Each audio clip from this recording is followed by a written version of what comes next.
भो छात्रा नमो नमः। आज के इस वीडियो को लेकर मैं हूं खिलेंद्र बिसेन, शासकीय उत्कृष्ट विद्यालय बालाघाट। छात्रों, आज हम संस्कृत कक्षा 9 चतुर्थ पाठ का प्रश्न अभ्यास करेंगे। तो छात्रों, आज हम कल्पतरु चतुर्थ पाठ का प्रश्न अभ्यास करेंगे। आइए, अभ्यास में पहला क्वेश्चन है एक पदेन उत्तरम लिखत, यानी एक पद में उत्तर लिखना है। तो इसका क है जीमूत वाहनः कस्य पुत्रः आसीत्। कस्य यानी किसका पुत्र, यानी पुत्र आसीत्। कस्य के स्थान पे हो जाएगा जीमूत वाहन किसका पुत्र था? जीमूत वाहन जीमूत केतु का पुत्र था। जीमूत केतु, इसका उत्तर हो जाएगा बच्चों जीमूत केतु एक पद में। इसी प्रकार दूसरा, संसारे अस्मिन् कः अनश्वरः। इस संसार में क्या चीज़ है जो नष्ट नहीं होती या अनश्वर है? तो इसका उत्तर होगा परोपकारः। परोपकारः। इसी प्रकार तीसरा है जीमूत वाहनः परोपकारे फल सिद्धये कम आराध्यति। कम यानी किसकी आराधना, अपने परोपकार के फल की सिद्धि के लिए किसकी आराधना करता है? तो इसका उत्तर हो जाएगा कल्पपादपम। कल्पपादपम, ये इसका उत्तर हो गया बच्चों। एक पद में इसके उत्तर देना होता है। इसी प्रकार है जीमूत वाहनस्य घ। जीमूत वाहनस्य सर्वभूतानुकंपया सर्वत्र किम प्रथितम। किम यानी किस लिए, किस लिए अर्थात यशः प्राप्ति। यश प्राप्ति के लिए जो है वह सभी प्राणियों पर अनुकंपा कर रहा था। इसी प्रकार अगला प्रश्न है कल्पतरु भुवि कानि अवर्षत। भू यानी भूमि पर, कानि यानी क्या, अवर्षत यानी वर्षा करता है। भूमि पर क्या वर्षा करता है? तो ये हो जाएगा वसूनी। वसूनी यानी धन की वर्षा करता है। इसी प्रकार दूसरा प्रश्न अधोलिखिता नाम प्रश्नानाम उत्तराणि संस्कृत भाषाया लिखत। ये एक वाक्य में उत्तर देना पड़ेगा इनका बच्चों। तो पहला प्रश्न है इसमें कंचनपुरम नाम नगरम कुत्र विभाति स्म। यानी कंचनपुर का नाम कहाँ, कंचनपुर नामक नगर कहाँ स्थित था? तो इसका उत्तर हो जाएगा हिमालयस्य सानोपरि। इसका उत्तर होगा हिमालय से सानोपरि। इसी प्रकार जीमूत वाहन कीदृशः आसीत्, यानी जीमूत वाहन कैसा था?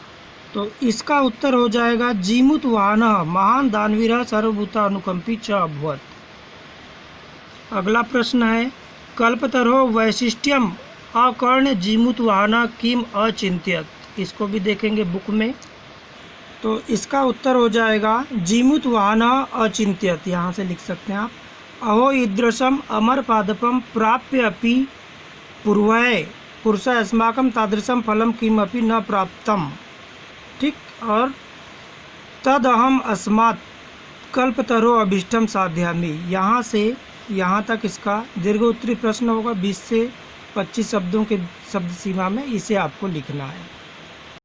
इसी प्रकार अगला प्रश्न है बच्चों हितैषिणः मंत्रिणः, यानी जो राजा के हित साधने वाले मंत्री थे वो जीमूत वाहनम किम उक्तवन्तः। जीमूत वाहन से क्या बोले?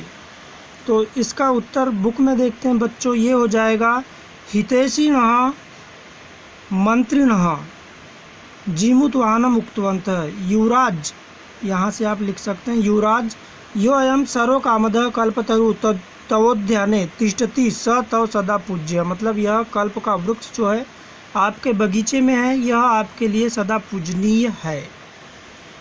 अगला प्रश्न है जीमूत वाहन कल्पतरुम उपगम्य, यानी जाकर के पास में किम उवाच, क्या बोला?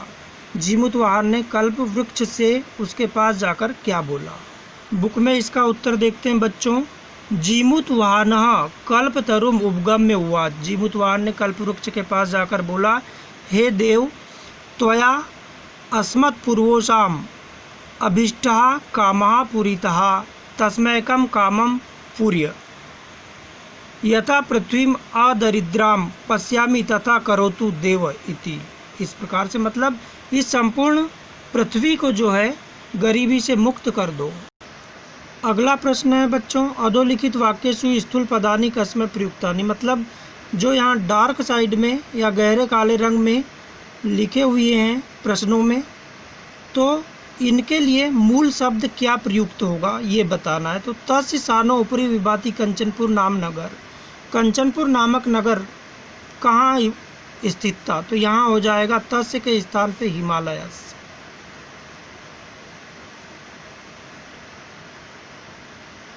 हिमालयस से आप यहाँ लिख सकते हैं। इसी प्रकार राजा संप्राप्त यौनम तम, यानी तम किसके लिए? युवराज्यम अभिषिक्तवान, किसे युवराज अभिषिक्त किया? तो यहाँ हो जाएगा जीमूत वाहनम, जीमूत वाहनम, तम के स्थान पे जीमूत वाहनम। अयम तव सदा पूज्य, यह आपके लिए सदैव पूजनीय है। कौन? अयम के स्थान पे कल्पतरु, कल्पतरु हो जाएगा। इसी प्रकार तात त्वम तू जानासि यत धनम विचंचलम, अर्थात यहाँ त्वम के स्थान पे हो जाएगा जीमूत केतु, जीमूत केतु। उसी प्रकार अगला प्रश्न है, अधोलिखितानां पदानां पर्याय पदम पाठात् चित्वा लिखत, पाठ से चुनकर लिखना है। तो इसमें पिछले पाठ में देख करके आप इसे चुनकर लिख सकते हैं। मैं यहाँ पर आपको बता दूँ, पर्वतः का हो जाएगा नग्गः, पर्यायवाची शब्द। इंद्र का पर्यायवाची हो जाएगा शक्रः, इक्षितम का हो जाएगा अभिष्टम, धरित्रीम का हो जाएगा पृथ्वीम, वाणी का हो जाएगा वाक्, भूपति का पर्यायवाची हो जाएगा राजा, और धनम का हो जाएगा वशुनी, समीपम का पर्यायवाची हो जाएगा अंतिकम लिख सकते हैं आप, कल्याणम का पर्यायवाची आप लिख सकते हैं हितम, वृक्ष का पर्यायवाची आप लिख सकते हैं तरु या पादपम भी हो सकता है। इसी प्रकार प्रश्न क्रमांक 5 है, यहाँ पर क स्तंभ विशेषणानि, ख स्तंभे च विशेषणानि दत्तानि, मतलब क और ख स्तंभों में विशेषण दिए हैं एक दूसरे के लिए, जिनको तानी समुचित योजत, उनका समुचित मेल करना है। तो यहाँ क स्तंभ में कुल क्रमागत है, तो इसका ख स्तंभ में देखना है इसके लिए क्या विशेषण है, यह कल्पतरु हो जाएगा यहाँ पर, है ना। उसी प्रकार दानवीर में हो जाएगा जीमूत वाहनः, ठीक ऐसे ही हितैषी भी में हो जाएगा मंत्री भी, और वीची वन चंचलम के स्थान पर हो जाएगा धनम, तथा अंतिम वाला अनस्वरः के लिए विशेषण प्रयुक्त हुआ है परोपकारः। इसी प्रकार बच्चों प्रश्न क्रमांक 6, स्थूल प्राधान्य अधिकृत प्रश्न निर्माणम कुरुत, मतलब जो मूल शब्द दिए हैं इनके स्थान पे प्रश्नवाचक शब्द लगाना है, ऐसे शब्द लगाना जिससे ये प्रश्न में तब्दील हो जाए। तो इसमें पहला है तरो कृपया सह पुत्रम अप्राप्नोत, प्रश्न बनाने के लिए यहाँ पर हो जाएगा कस्य, कस्य का प्रयोग कर देंगे और इस वाक्य को जैसे का वैसा उतार देना है, तो ये प्रश्न हो जाएगा और क्वेश्चन मार्क भी लगाना है।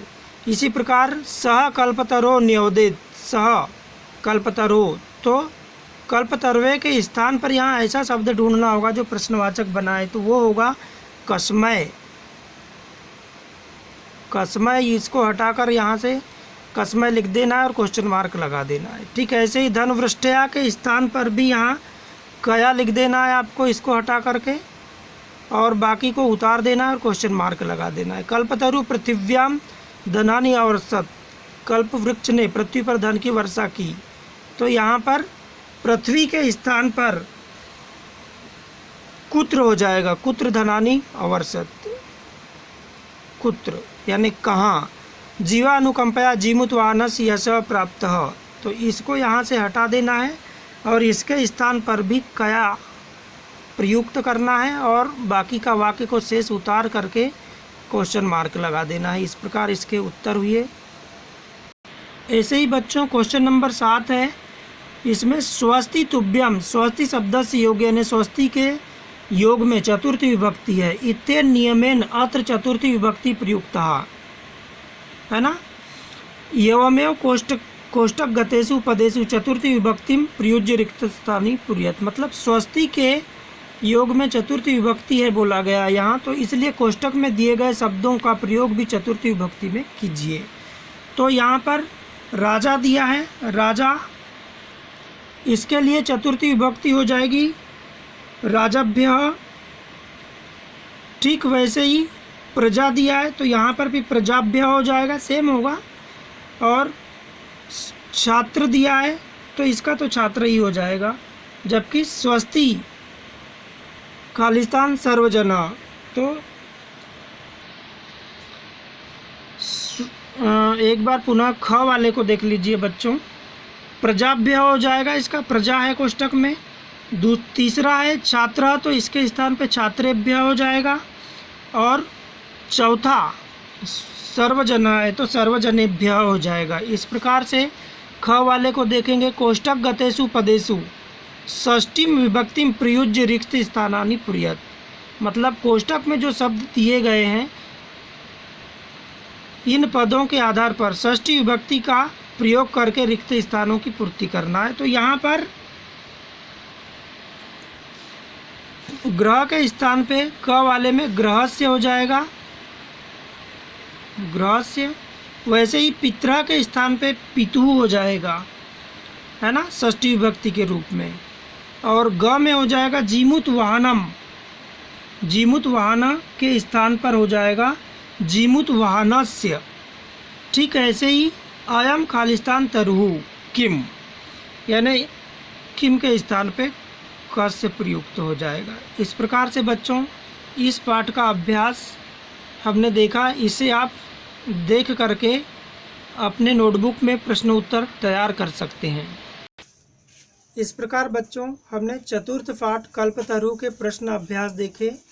अब आज के लिए इतना ही। खिलेंद्र बिसेन को इजाज़त दीजिए, मिलेंगे अगले वीडियो में।